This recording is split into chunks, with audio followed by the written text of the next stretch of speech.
Hello friends, welcome to my channel. কেমন আছো তোমরা সবাই? আশা করি সবাই খুব ভালো আছো। সাধারণ কড়াইতে বা হাঁড়িতে এত ভালো কেক বানাতে পারবো কখনো আশা করিনি। শুধু ভালো নয়, আমার বানানো সেরা কেক।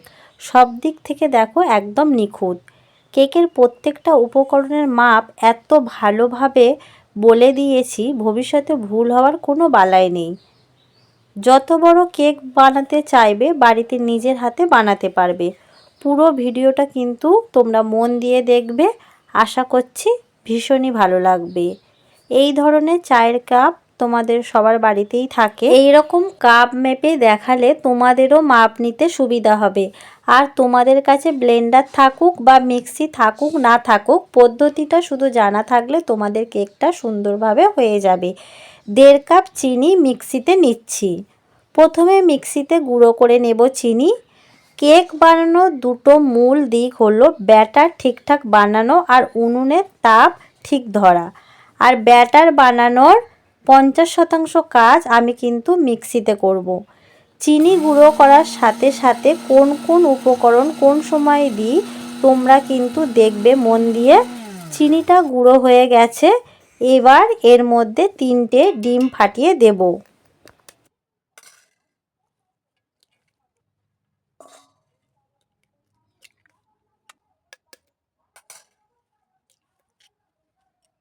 এবার ঢাকনা দিয়ে আবার মিক্সি করব। বারবার অন অফ করে এভাবে 3 মিনিট মিক্সার করব। তবেই কিন্তু কেকের মধ্যে ফেনা ভাবটা ভালো করে আসবে। এই যে দেখো, বারবার করার ফলে ফেনাটা কেমন উঠেছে দেখো। ইলেকট্রিক ব্লেন্ডার থাকলে কাজটা আরও সহজ হতো, যেহেতু নেই তাই এইভাবে মিক্সিতে করলাম। এবার বলি, মিক্সি না থাকলে কেমন করে করবে। তোমরা শিলনোড়াতে চিনিটা গুঁড়ো করে নিলে, এবার ওই গুঁড়ো চিনির ওপর 3টে ডিম দিয়ে ভালো করে চামচ দিয়ে ফেটিয়ে নেবে। প্রায় 15 থেকে 20 মিনিট এই কাজটা করলে হয়ে যাবে। একটা বড় পাত্রে ঢেলে নিচ্ছি। কি সুন্দর ফেনা হয়েছে দেখেছো।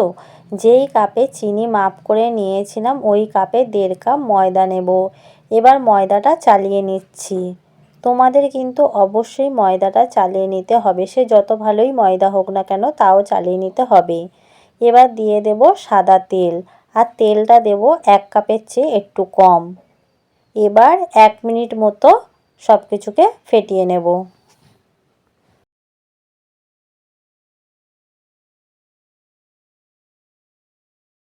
আর এই দেখো, চা চামচের 1 চামচ ভ্যানিলা এসেন্স এর মধ্যে দিয়ে দিচ্ছি। আমি কিন্তু আজকের বাচ্চাদের পছন্দের চকলেট কেক বানাবো, তার জন্য দিয়ে দিচ্ছি 1/2 কাপ পরিমাণে কোকো পাউডার। আর এই কোকো পাউডারটা কিন্তু সম্পূর্ণ হোমমেড। আমি কোকো পাউডার বানানোর ভিডিও আমার চ্যানেলে আপলোড করেছি, তোমরা চাইলে সেখান থেকে গিয়ে দেখে নিতে পারো। এবার সব কিছুকে মিশিয়ে নিতে হবে সুন্দর করে। এরকম একদিক দিয়ে ঘুরিয়ে ঘুরিয়ে মাখাতে হবে। ব্যাটারটা যদি শক্ত হয়ে যায় তাহলে একটু উষ্ণ গরম দুধ মেশাবে। ভালো করে মাখিয়েছি, আর একটা দানা ভাবও নেই। আর থিকনেসটা দেখো ঠিক এই রকম। এবার আমি কেক বানানোর পাত্রটা রেডি করব। এর জন্য এখানে নিয়ে নিয়েছি অ্যালুমিনিয়ামের এরকম একটা বড় বাটি, যেটা প্রায় আমাদের প্রত্যেকের বাড়িতেই থাকে। দিয়ে দিচ্ছি সামান্য একটু সাদা তেল। এখন এই তেলটা দিয়ে পাত্রের তলদেশ আর দেয়াল বরাবর ভালো করে মাখিয়ে নিতে হবে। এরপর এরকম একটা সাদা কাগজ, যেটা আমি আগের থেকে মাপ করে গোল করে এরকম কেটে রেখেছিলাম, সেই কাগজটা বাটির মধ্যে বসিয়ে দিচ্ছি।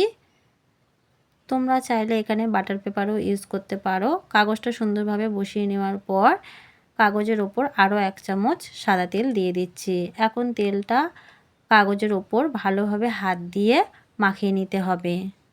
ব্যাস, আমাদের কেক বানানোর পাত্র একদম রেডি হয়ে গেছে। এরপর বানিয়ে রাখা কেকের ব্যাটারের মধ্যে দিয়ে দিলাম 1 চিমটে লবণ। এতে করে কেকের মিষ্টি স্বাদটা ভালোভাবে বোঝা যাবে এবং খেতেও আরও বেশি টেস্টি হবে। আর দিয়ে দিচ্ছি ইনো পাউডার। 10 টাকার যে ইনোর প্যাকেট হয় তার অর্ধেক পরিমাণ ইনো আমি এখানে দিয়ে দিলাম। আর এখন দিয়ে দিচ্ছি ইনোর ওপর 2 চামচ উষ্ণ গরম দুধ। এবার সব কিছু উপকরণকে ভালোভাবে 1 মিনিট মতো মিশিয়ে নিতে হবে। আর মিশিয়ে নেওয়া কমপ্লিট হলে সঙ্গে সঙ্গে কেকের পাত্রের মধ্যে ব্যাটারটা ঢেলে দিতে হবে। এই রকম ঠুকে ঠুকে এর ভেতরের হাওয়াটা বের করে দিতে হবে। আর ওদিকে দেখো উনুন জ্বালিয়ে আমি কড়াইটা আগের থেকে গরম করে রাখছি। আজকের কিন্তু কড়াইতে কেক হবে। কড়াইতে বালি দিয়ে দিয়েছি, একটা স্ট্যান্ডও দিয়ে দিলাম। তোমরা কড়াইতে করো বা হাঁড়িতে করো, আগের থেকে কিন্তু পাত্রটা বালিসহ গরম করে ফেলবে। এইরকম মাঝ বরাবর বসিয়ে একটা ভালো ঢাকনা দিয়ে দিতে হবে। কেক বসানোর পর তাপ নিয়ে তোমাকে সচেতন থাকতে হবে কিন্তু। প্রথম 5 মিনিট কিন্তু একেবারে ফুল ফ্লেমে, তারপরে এমনি 30 মিনিট কম আঁচে হবে। প্রায় 35 থেকে 40 মিনিট হয়ে গেছে। ঢাকনাটা খুলছি, একটা চামচের পেছন দিকটা দিয়ে দেখব। দেখো চামচের গায়ে কিছু লাগছে না। ওপর থেকে দেখে বোঝা যাচ্ছে যে সুন্দরভাবে কেকটা বেক হয়েছে। এবার এটাকে নামিয়ে নিই। কেকটা ঠান্ডা হলে তারপর কাটবো। কেকটা ডেকোরেশন করার জন্য এখানে আমি নিয়েছি দুটো 10 টাকা দামের ডেয়ারি মিল্কের প্যাকেটগুলো কেটে এখন আমি ক্যাডবেরিটা বাটির মধ্যে বের করে নিলাম। এখন ক্যাডবেরিগুলোকে ছোট ছোট টুকরো করে ভেঙে নিচ্ছি। এরপর এর মধ্যে 2 চামচ গরম দুধ দিয়ে মিক্সড করে নিলে আমাদের চকলেট সিরাপ একদম রেডি হয়ে যাবে।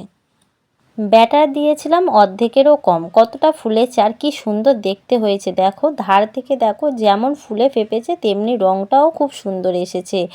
এমনিতে চারদিক থেকে কিন্তু সুন্দর ছেড়ে গেছে প্লেটে, এই দেখো দেখেছো। আর এই যে দেখো কত সুন্দর ফুলেছে। পাত্রের গাটাও দেখো একদম মনের মতো কেক হয়েছে।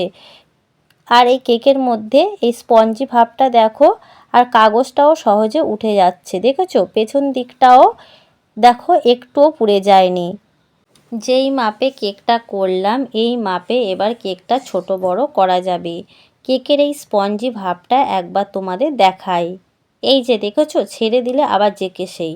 শুধু কেক বানাতে গেলে এই যে মাপ, তাপ আর পদ্ধতি, এই 3টে জিনিস ঠিক থাকলে কেক একেবারে পারফেক্ট হবে।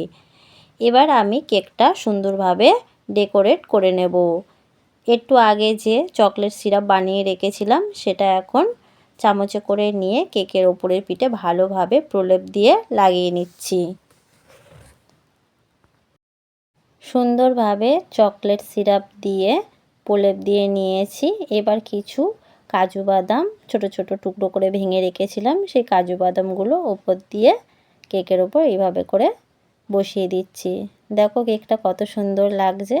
আর তোমরা চাইলে তোমাদের মনের মতো করে কেকটাকে সাজাতে পারো। এখানে কিশমিশ, পেস্তা কুচি, চেরি ফল এইসব দিয়েও কেকটাকে সুন্দরভাবে ডেকোরেট করতে পারো। দেখো কি সুন্দর হয়েছে, পাশ দিয়ে দেখো তোমাদের দেখাই কি সুন্দর লাগছে না বন্ধুরা কেকটা দেখতে, জাস্ট অ্যামেজিং। এবার কেকটা তোমাদের কেটে দেখানোর পালা। ছুরিটা চালাতেই হচ্ছে না, এত সুন্দর নরম আর এত সুন্দর স্পঞ্জি হয়েছে কি বলবো বন্ধুরা। আর আমি কেকটা কাটছি, তোমরা সবাই বলো হ্যাপি বার্থডে টু মি। না না বন্ধুরা, আজ তো আমার জন্মদিন নয়। আসলে কি হয়েছে জানো তো, আমি এখন এসেছি বাবার বাড়িতে ঘুরতে, আর কিছুদিন পরেই তো ক্রিসমাস, কিন্তু বড়দিনের আগে আমাদের বাড়ি ফিরে যেতে হবে। তার জন্য ভালো একটা সুন্দর চকলেট কেক রেসিপি বানিয়ে সবাইকে তাক লাগিয়ে দেবো। দেখো আমার কেকটা কাটা হয়েছে আর ভেতরটা একদম নিখুঁতভাবে হয়েছে। তো কেকটা এখন আমি খেয়ে বলবো কেমন খেতে লাগছে। সত্যি বলছি কেকটা কিন্তু খুব ভালো খেতে হয়েছে, দারুণ স্বাদ, দারুণ লাগছে। আর ভেতরটা দেখো একদম এই জাল জাল ভাবটা দেখো একবার, খেতে কিন্তু হেব্বি লাগছে। চলো এবার আমার সোনামাকে খাওয়াই, সোনামাও খেয়ে বলবে কেমন খেতে হলো আজকের এই কেকটা। কেমন হয়েছে খেতে? দেখো ফোন দেখতে দেখতে বলছে ভালো হয়েছে, খুব ভালো হয়েছে।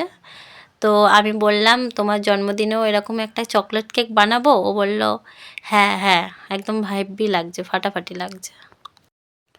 যেহেতু বাড়িতে আজ অনেক মেম্বার, তাই কেকটা আমি এরকম ছুরি দিয়ে কেটে ছোট ছোট পিস করে নিচ্ছি সবাইকে দেওয়ার জন্য।